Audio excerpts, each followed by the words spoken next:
Very good morning to everyone. Welcome back at BBBN online class. आज अपन बात करते हैं अकाउंटेंसी क्लास 12th की। In our previous class we have discussed about the valuation of goodwill और adjustment of goodwill. यानी कि अपन ने एडजस्टमेंट्स ऑफ गुडविल की बात करी थी, तो वहां पर अपन ने दो कंडीशंस की बात करी थी। कौन कौन सी थी दोनों कंडीशन? पहली कंडीशन, व्हेन न्यू और incoming partner brings his share of goodwill in cash, और सेकेंड कंडीशन अपनी थी व्हेन न्यू और incoming partner does not brings his share of goodwill in cash. जब फर्स्ट कंडीशन थी कि व्हेन न्यू और incoming partner brings his share of goodwill in cash, उसकी दो सब कंडीशंस भी थी। Eight the time of the admission of new partner goodwill account is already appear in the books, और at the time of the admission of new partner goodwill account does not appear in the books. इस condition को अपन ने 2 या 3 numerical question solve कर इसको अपन ने समझने की कोशिश करी थी, और मैंने ये एक्सपेक्ट किया है आपसे कि आपने उसके न्यूमेरिकल क्वेश्चन भी सॉल्व किए होंगे। आज अपन अपनी सेकंड कंडीशन की बात करते हैं कि व्हेन न्यू और incoming partner does not brings his share of goodwill in cash. यानी कि अपनी जो सेकंड कंडीशन है कौन सी है? व्हेन न्यू और incoming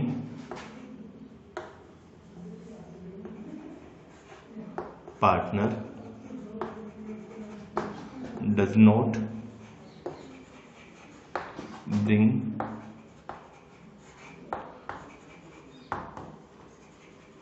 his share of goodwill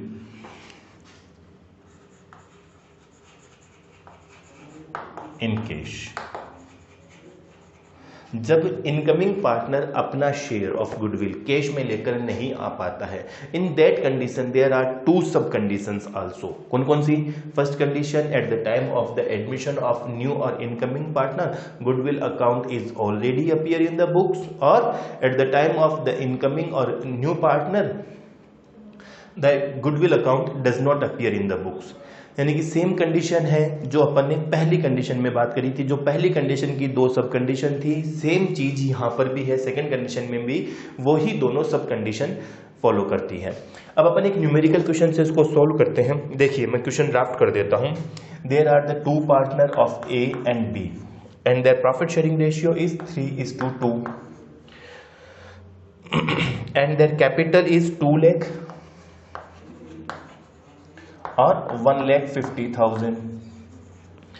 they admitted C into the partnership firm. इन्होंने C को पार्टनर्स बनाया 1 April 2020 on the following terms of 1/3 share. यानी कि C को 1/3 शेयर्स के लिए बिजनेस में पार्टनर बनाया। अब ये कह रहा है कि C जो है वो अपने शेयर के लिए, यानी कि C की कैपिटल की अगर बात करें तो C की कैपिटल जो है वो 2 लाख रुपए C कैपिटल के लिए लेकर आता है। That C is second point है that C is unable to bring his share of goodwill of the firm is valued at 1,50,000 at the admission of the C, यानी at the time of the admission of C goodwill जो है वो पूरे firm की जो है वो कितनी है? 1,50,000 की है। और C is unable to bring his share of goodwill in cash, यानी कि C जो है वो गुडविल की अमाउंट कैश में लेकर नहीं आ पाता है। On that time goodwill account is not appeared in the books, यानी कि does not appear in the books, books में नहीं है। तो सबसे पहले अपन क्या करेंगे? सबसे पहले अपन ये कहते हैं कि इस गुडविल में जो फर्म के गुडविल है, यानी कि C's share in firm's goodwill, firm के गुडविल में C का शेयर निकाल लेते हैं। टोटल गुडविल है कितनी? 1,50,000 की। C का शेयर कितना है? 1/3, यानी कि C का शेयर गुडविल का हुआ कितना? 50,000। अब C ये शेयर लेकर नहीं आ पाया तो अब आपको कहा गया कि पास नेसेसरी जर्नल एंट्री करनी है। यानी कि पहली एंट्री C के कैपिटल कंट्रीब्यूशन की, तो अपन यहां कर देते हैं बैंक अकाउंट डेबिट और टू C's कैपिटल अकाउंट। अब C कैपिटल कितनी ला रहा है? 2 लाख रुपीज, यानी कि 2 लाख रुपीज की कैपिटल को कंट्रीब्यूट करने की एंट्री कर दी। अब सी गुडविल जो लेकर आ रहा था, यानी कि अपन ने फर्स्ट कंडीशन में यहाँ टू प्रीमियम फॉर गुडविल भी लिखा था, कैश में लेकर आया था, लेकिन यहाँ तो ये कैश में लेकर नहीं आया। तो अब जब ये कैश में लाया नहीं तो ए और बी को कंपनसेट तो करना पड़ेगा, यानी कि अब हम यहाँ सेकेंड एंट्री जो करेंगे, प्रीमियम फॉर गुडविल क्रेडिट तो हुई नहीं, तो हम यहाँ कहते हैं कि C's current account debit to A's capital account और टू बीज कैपिटल अकाउंट। अब क्वेश्चन ये आता है कि सर यहां सीज करंट अकाउंट को डेबिट क्यों किया गया? क्योंकि कई सारी बुक्स में कई राइटर्स यहां ये कहते हैं कि इसकी जगह पर आप सीज कैपिटल अकाउंट भी डेबिट कर सकते हैं, यानी कि सी की जो कैपिटल थी उसमें से उसका जो शेयर ऑफ गुडविल बनता है वो विड्रॉ कर लेते हैं और फिर उसको कंपनसेट कर देते हैं ए और बी को in their sacrificing ratio. Clear है? लेकिन अपन कहते हैं कि सब करंट अकाउंट को डेबिट करना है। कई सारे बुक्स में राइटर्स ये कहते हैं कि सब कैपिटल की जगह करंट अकाउंट को डेबिट कर देना चाहिए। क्यों कर देना चाहिए? देखिए, अपना जो मोटिव था इस सी को पार्टनर बनाना, यानी कि ए और बी का जो मोटिव था सी को पार्टनर बनाना, किस लिए था? क्या मोटिव था? फाइनेंशियल रिसोर्सेज को रेज करना। जब ये फाइनेंशियल रिसोर्सेज रेज होते हैं 2 लाख रुपए से, और जब ए और बी इस सी को कंपनसेट, या सी ए और बी को कंपनसेट करता है, तो वो अपने इस 2 लाख रुपए में से 50,000 इनको दे देगा, तो सी की कैपिटल तो 150 रही, यानी कि जो मोटिव था वो मोटिव तो स्पॉइल हो गया कि नहीं हो गया? दैट्स वाई इस रीजन से यहां पर इस कैपिटल को डेबिट नहीं करना चाहिए। किसको करना चाहिए? सीज करंट अकाउंट को। इट मींस अब सी का करंट अकाउंट ओपन हो जाता है। जब सी का करंट अकाउंट ओपन हो जाता है उस कंडीशन में सी जो है वो ये 50,000 rupees out of profit firm को वापस पे करता जाता है। जैसे भी उसका प्रॉफिट में शेयर होगा वो फर्म को वो शेयर दे देगा। ठीक है? क्लियर है? तो क्या करना है अपने को? सीज करंट अकाउंट को डेबिट करना है। कितने रुपए से? 50,000 रुपीज से। अब इस 50,000 को ए और बी के सैक्रिफाइसिंग रेशियो में डिस्ट्रीब्यूट करना है और in that condition sacrificing ratio will be same to the old ratio. Old ratio रहेगा, पहली कंडीशन बताई थी calculation of new profit sharing ratio के अंदर, when incoming or new partner takes his share of firm's profit, in that condition the sacrificing ratio of old partner will be same their old ratio। यानी कि जब नया partner अपना share firm के profit में से लेता है, यानी कि क्वेश्चन में कोई भी इंफॉर्मेशन गिवन नहीं होती है कि इनकमिंग पार्टनर अपना शेयर किससे ले रहा है, कितना ले रहा है, तो हम ये मानते हैं, हम ये अज्यूम करते हैं कि इनकमिंग पार्टनर अपना शेयर फर्म के प्रॉफिट में से ले रहा है। उस कंडीशन में जो ओल्ड पार्टनर होते हैं उनका जो ओल्ड रेशियो होता है वही उसका क्या बन जाता है? सैक्रिफाइसिंग रेशियो बन जाता है। यानी कि यहाँ पर अपने को सैक्रिफाइसिंग रेशियो कैलकुलेट करने की जरूरत नहीं होती है। तो अब इस 50,000 को 3 और 2 के रेशियो में डिवाइड कर देंगे, ये आ जाएगी 30,000 और 20,000। हो गई एंट्री सब। यही पूछा था क्वेश्चन में, ये अपन ने कर लिया। क्लियर है? एक और न्यूमेरिकल क्वेश्चन से अपन इसको एक्सप्लेन करने की कोशिश करते हैं, समझने की कोशिश करते हैं। देखिए, एक और न्यूमेरिकल क्वेश्चन सॉल्व करते हैं अपन। अभी क्वेश्चन मैं यहां ड्राफ्ट कर देता हूं। There are the 2 partner of A and B and their profit sharing ratio.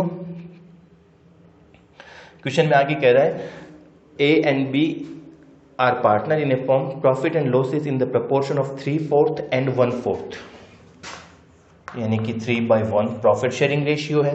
On 1 April 2020 they take C into partnership, इन्होंने सी को नया पार्टनर बनाया 1/5 शेयर के लिए of profit. C acquire his share from A and B in the ratio of 2:1। C जो है वो अपना शेयर ए और बी दोनों से लेता है किस रेशियो में? 2:1 के रेशियो में।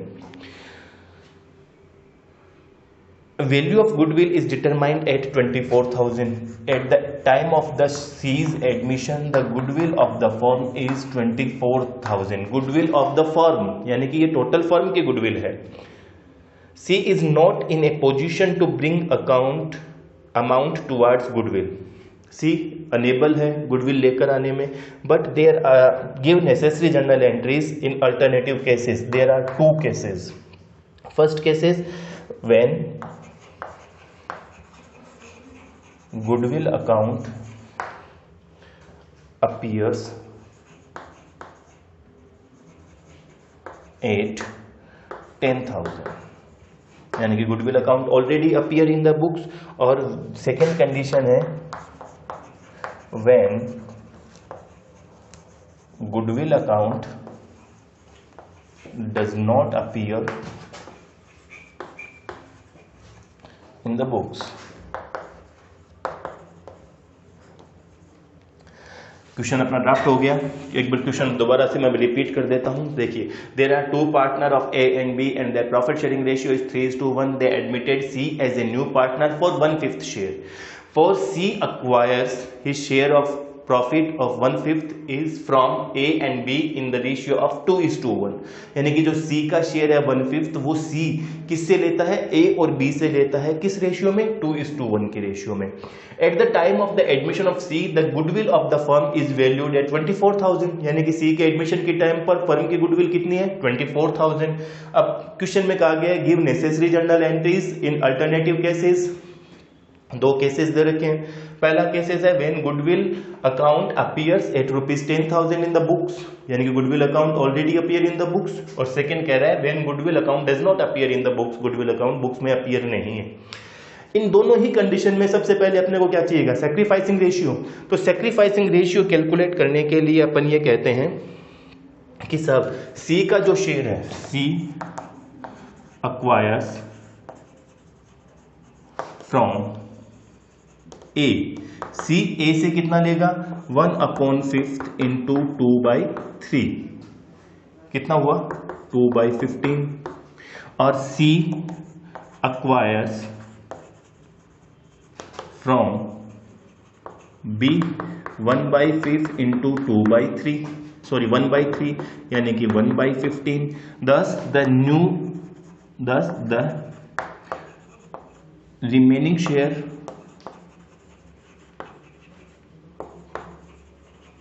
of A 3/4 minus 2/15। एलसीएम ले लेते हैं अपन 16। 15 4 जा 16 और 15 3 जा 45 माइनस 4 2 जा 8, 37/60। यही है। बी का न्यू शेयर की अगर बात करें तो 1/4 माइनस 1/15, दस द न्यू रेशियो एलसीएम अपन ने लिया 60। 15 4 जा 60, 15 minus 4 is equal to 11/60। Thus the new profit sharing ratio is 37, 11 and 1/60। अब इस 1/60 को 60 डिनोमिनेटर की वैल्यू को सेम करने के लिए क्या करना चाहिए? 60 को मल्टीप्लाई करने के लिए इसको 12/12 से मल्टीप्लाई कर दूं तो अपना न्यू रेशियो आ जाता है 37 11/12। यही आ जाता है अपना न्यू रेशियो। अब अपना सैक्रिफाइसिंग रेशियो आ जाता है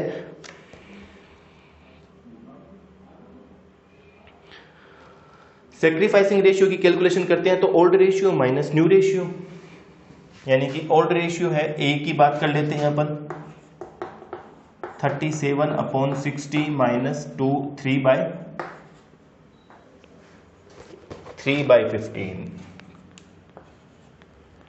3/15 की बात करी तो 12, 33 और ये हो जाएगा 33, ये हो जाएगा 33। 33/60 माइनस 3/4, एलसीएम लिया 60, 33 माइनस 45,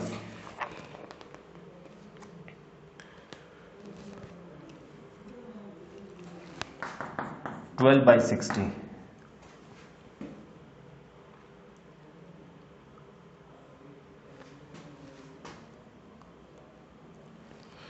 ये आ जाता है 15/60, 4/60, 5/10 माइनस 3/12/10।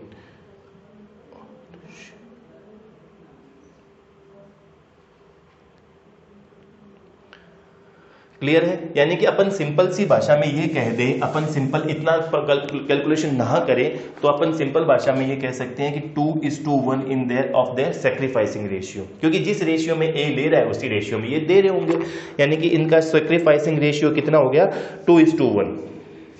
अब पहली एंट्री जब अपन करते हैं तब पहले केस की बात करते हैं, तो सबसे पहले इस गुडविल को बुक से हटाने की एंट्री, यानी कि इस गुडविल को बुक से हटाने हैं तो अपन एंट्री कर देते हैं A's capital account debit, B's capital account debit to goodwill account, क्योंकि अपन ने न्यू रेशियो तो निकाल लिया, अब अपन क्या करेंगे? Old ratio minus new ratio करके सैक्रिफाइसिंग रेशियो कैलकुलेट कर लेंगे, और सैक्रिफाइसिंग रेशियो जब कैलकुलेट करेंगे तो सैक्रिफाइसिंग रेशियो यही आएगा जिस रेशियो में सी ने ए और बी से शेयर लिया है। इट मीन्स अपने को आगे की कैलकुलेशन करने की जरूरत नहीं है, न्यू रेशियो पूछा था, न्यू रेशियो अपन ने कैलकुलेट कर दिया था। अब ओल्ड गुडविल को पहले बुक से हटाने की एंट्री, यानी कि गुडविल को अपन ने 10,000 रुपीज से क्रेडिट कर दिया, इसको डिवाइड करना है 3:1 के रेशियो में, ये आ जाएगा 7,500 और ये आ जाएगा 2,500। सेकेंड एंट्री कैपिटल कंट्रीब्यूशन की। कैपिटल कंट्रीब्यूशन क्वेश्चन में दे नहीं रखा, जब नहीं दे रखा तो अपन ये कहते हैं कि सी का शेयर कितना है? 1/5। 1/5 को अगर अपन सोल्व करते हैं तो सी का शेयर कितना आ जाता है? 24,000 इंटू 1/5 इज इक्वल टू 4,800, यानी कि 4,800 सी का शेयर आ जाता है। On that condition C is current account debit to A's capital account और टू बीज कैपिटल अकाउंट। ये केस नंबर 1। अब सी का शेयर था कितना गुडविल में? 4,800। इसको डिवाइड कर देते हैं अपन 3:4 के रेशियो, 2:1 के रेशियो में, that is the sacrificing ratio. और सैक्रिफाइसिंग रेशियो में इसको सॉल्व करते हैं तो अमाउंट आ जाती है 3,200 और 1,600। First condition, first case complete. Second case की बात करें तो सेकेंड केस में अपन ये कहते हैं goodwill account does not appear in the books, यानी कि ये जो एंट्री अपन ने करी थी अब करने की जरूरत नहीं है, गुडविल है ही नहीं पहले से ही बुक्स में, अब भी नहीं करनी है। अब second entry capital contribution, capital की इंफॉर्मेशन नहीं है क्वेश्चन में तो नहीं करेंगे, यानी कि सीधी गुडविल को कंट्रीब्यूट करने की एंट्री कर देते हैं, गुडविल को कंपनसेट करने की एंट्री कर देते हैं। C's current account debit to A's capital account और to B's capital account. Same amount 4,800, 3,200 और 1,600। सेकेंड केस में सिर्फ एक एंट्री अपने को करनी है। क्लियर है? तो अपन ने क्या किया? दोनों कंडीशन को डिस्कस किया था। पहली कंडीशन अपन ने अपनी पहली ऑनलाइन क्लास में डिस्कस कर ली थी और सेकंड कंडीशन आज अपन ने डिस्कस की, उसके अंदर अपन ने सारी सब कंडीशंस को भी साथ में लेते हुए न्यूमेरिकल क्वेश्चन सोल्व किए हैं। अब आपको करना क्या है? आपको इन दोनों कंडीशंस के अकॉर्डिंग न्यूमेरिकल क्वेश्चंस को सोल्व करना है। एग्जाम के पॉइंट ऑफ व्यू से ये इंपॉर्टेंट है क्योंकि हर साल एग्जाम में इससे रिलेटेड क्वेश्चन आते हैं। अगर आपने ये गुडविल का एडजस्टमेंट यही समझ लिया है, आपने इसकी प्रैक्टिस कर ली है, तब आगे आने वाले जो दोनों चैप्टर हैं कौन कौन से, रिटायरमेंट और डेथ ऑफ ए पार्टनर और dissolution of A partnership firm, वहां पर दोनों में ये सेम कंडीशन सेम एडजस्टमेंट्स को अप्लाई करना है। इसलिए इम्पोर्टेंट टॉपिक है, थोड़ा सा स्टूडेंट्स को परेशान करने वाला टॉपिक है, लेकिन आपको इसकी न्यूमेरिकल क्वेश्चंस के थ्रू प्रैक्टिसेस करते रहने हैं। जब तक आप इसके प्रैक्टिस नहीं करेंगे टॉपिक समझ में नहीं आने वाला है, इसलिए इसको न्यूमेरिकल क्वेश्चंस के थ्रू इसको सोल्व करते रहें, प्रैक्टिस करते रहें। अपनी अगली ऑनलाइन क्लास में जब अपन बात करेंगे तब अपन बात करेंगे हिडन गुडविल की और रीवैल्यूएशन अकाउंट के प्रिपरेशंस की। Thank you.